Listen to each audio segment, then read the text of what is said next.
स्वागत है दोस्तों स्टडी फॉर यूपीएससी में। हम लोग इकोनॉमी में आज पार्ट 34 पढ़ेंगे, जिसमें नया चैप्टर शुरुआत कर रहे हैं। इन्फ्लेशन हम लोगों ने ख़त्म कर दिया। ये नया चैप्टर आपको फॉरेन सेक्टर है। ठीक, अभी तक हम लोगों ने 4 लेसन कंप्लीट कर लिया। ये 5वां लेसन है और बहुत ही डिटेल में बताया जा रहा है आपको।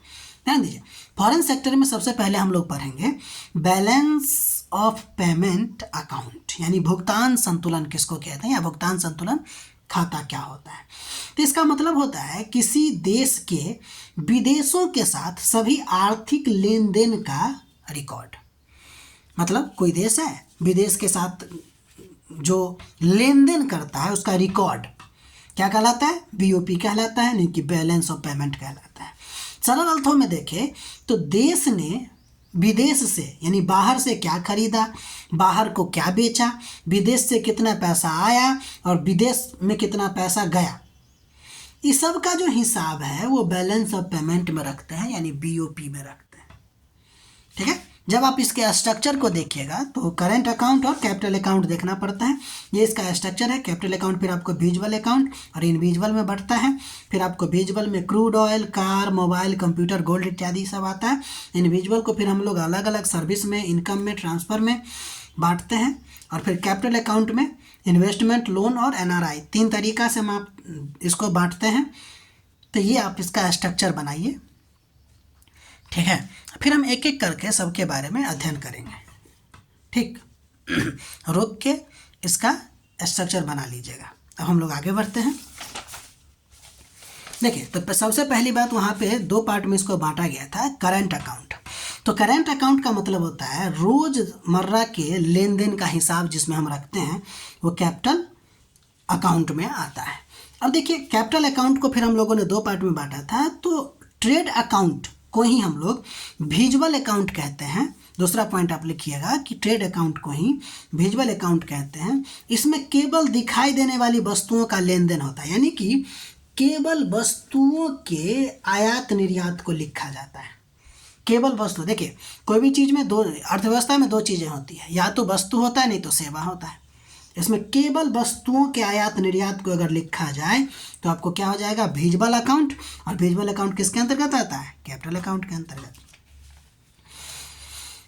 अब इसी को हम लोग ट्रेड बैलेंस के रूप में भी देखेंगे। जैसे देखिए, ट्रेड बैलेंस का मतलब क्या होगा, ये जो ट्रेड बैलेंस है आपको विजुअल अकाउंट से ही जुड़ा हुआ है। ट्रेड बैलेंस जो है आपको, यानी व्यापार संतुलन जो है आपको, वो विजुअल अकाउंट से ही आपको जुड़ा हुआ है।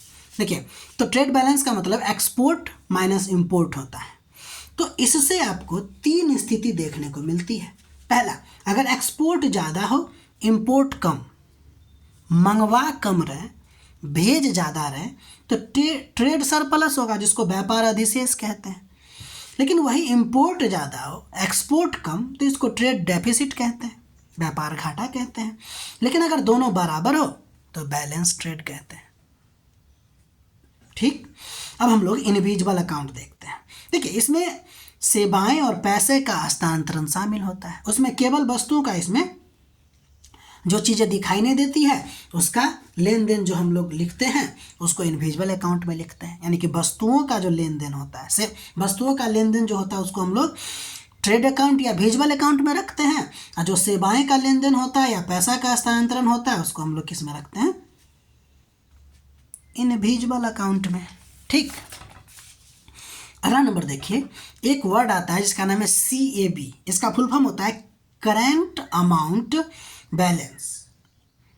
ये जो CAB होता है या करंट अमाउंट बैलेंस होता है, वो क्या होता है, तो चालू खाते करंट अकाउंट में प्राप्तियां और भुगतान का जो शुद्ध अंतर होता है उसी को हम लोग क्या बोलते हैं, करंट अकाउंट बैलेंस कहते हैं। ध्यान दीजिएगा, CAB का मतलब चालू खाते में जो प्राप्त हो रहा है और जो भुगतान कर रहा है उसका शुद्ध अंतर। ठीक, अगर आपको CAB प्लस है, CAB यानी कि करंट अकाउंट बैलेंस अगर आपको प्लस है तो इसको ही हम लोग CAS यानी कि करंट अकाउंट सरप्लस कहते हैं। आप लोग को थोड़ा सा भास्ट लग रहा होगा, लेकिन लिखिएगा, 1-2 बार पढ़िएगा और जगह से सर्च कीजिएगा तो समझ में आ जाएगी। क्योंकि हमको भी पहली बार में जहाँ से हम पढ़े थे वो समझ में नहीं आया। ठीक, तो CAB अगर प्लस है इसका मतलब है कि इसको CS भी कह सकते हैं, यानी कि करेंट अकाउंट सरप्लस भी कह सकते हैं, और अगर माइनस है तो इसको CAD यानी कि करेंट अकाउंट डेफिसिट भी कहते हैं। ठीक, अगला नंबर आपको जानना चाहिए ट्विन डेफिसिट। ये अच्छा इंपॉर्टेंट पॉइंट हो सकता है। तो ट्विन डेफिसिट का मतलब क्या होता है कि जब किसी देश में एक साथ दो बड़े घाटा साथ साथ आते हैं, जैसे फिजिकल डेफिसिट आपको पहले ही बता चुके हैं, और करेंट अकाउंट डेफिसिट यानी CAB माइनस, जब दोनों साथ साथ हो तो इसको ट्विन डेफिसिट कहते हैं। ठीक है, ये जो ट्विन डेफिसिट है समझ गए, जब फिजिकल डेफिसिट और करेंट अकाउंट डेफिसिट दोनों साथ साथ हो तो इसको ट्विन डेफिसिट कहते हैं। देश की मैक्रो इकोनॉमी स्टेबिलिटी के लिए खतरा होता है, क्योंकि इससे विदेशी कर्ज पर निर्भरता बढ़ती है, मुद्रा पर दबाव आता है, इन्फ्लेशन का खतरा होता है, और इकोनॉमिक वल्नरेबिलिटी जो होता है आपको वो भी बढ़ने लगती है। ध्यान दीजिएगा, ठीक है। यानी कि ट्विन डेफिसिट हमारे लिए अच्छा नहीं है, मैक्रो इकोनॉमी स्टेबिलिटी के लिए ये खतरा है, क्योंकि इससे अगर ये डेफिसिट है तो इसको पूरा करने के लिए हमको कर्ज पर निर्भर रहना पड़ता है, फलतः हमारे मुद्रा पर भी दबाव बढ़ता है, इन्फ्लेशन का खतरा बढ़ जाती है, ये सब आपको देखने को मिलता है। तो ये था आपको ट्विन डेफिसिट। अब हम लोग देखते हैं, देखिए कैपिटल करेंट अकाउंट में आपको जो जो देखना था वो हो गया। अब हम लोग कैपिटल अकाउंट देखते हैं। देखिए कैपिटल अकाउंट क्या होता है, तो बैलेंस ऑफ पेमेंट का वह हिस्सा जिसमें देश के बीच होने वाले निवेश, इन्वेस्टमेंट, पूंजी प्रवाह, लोन और वित्तीय लेन देन का रिकॉर्ड होता है, वो होता है आपको कैपिटल अकाउंट।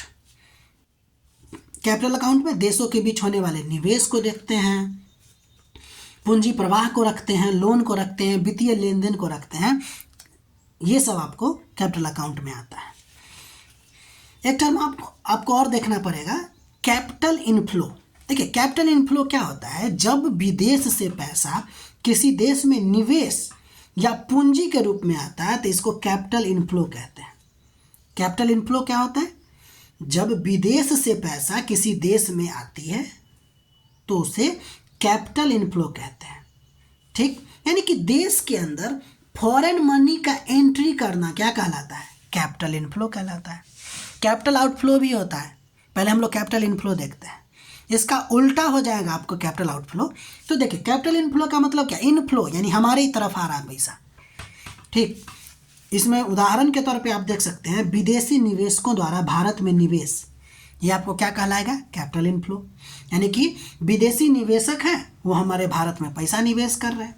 विदेशी व्यापार से अगर कोई व्यावसायिक कर्ज लिया जा रहा है, EBC बोलते हैं इसको, ECB बोलते हैं इसको, विदेशी व्यापार से व्यावसायिक कर्ज लेना या विदेशी निवेशकों द्वारा निवेश करना, विदेशी व्यापार से व्यावसायिक कर्ज लेना, या भारतीयों द्वारा विदेशी संपत्तियों को कम करना। अगर बाहर में आपको विदेश में संपत्ति है उसको बेचिएगा तो पैसा फिर अपने यहाँ ही लाइएगा ना।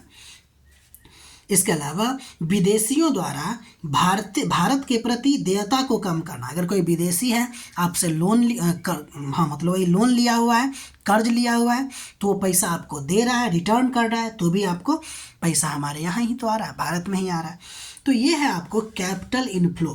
कैपिटल इनफ्लो का तरीका आप समझ गए, FDI, FPI, FFI, EBC, विदेशी संपत्ति को कम करना, या फिर विदेशी व्यक्तियों के द्वारा जो लोन लिया गया फिर वो भारत में भारतीय व्यक्ति को लौटाना, ये सब के सब आपको कैपिटल इनफ्लो में आता है। ठीक, तो ये आज शुरुआत कर दिया गया है फॉरेन सेक्टर का, अभी इसमें बहुत सारा चीज़ बढ़ना है। तो अगर आपको हमारा प्रयास अच्छा लग रहा है तो लाइक कीजिए, शेयर कीजिए, सब्सक्राइब कीजिए। बाकी मिलते हैं अगले वीडियो में, तब तक के लिए अपना पढ़ाई कंटिन्यू रखिए।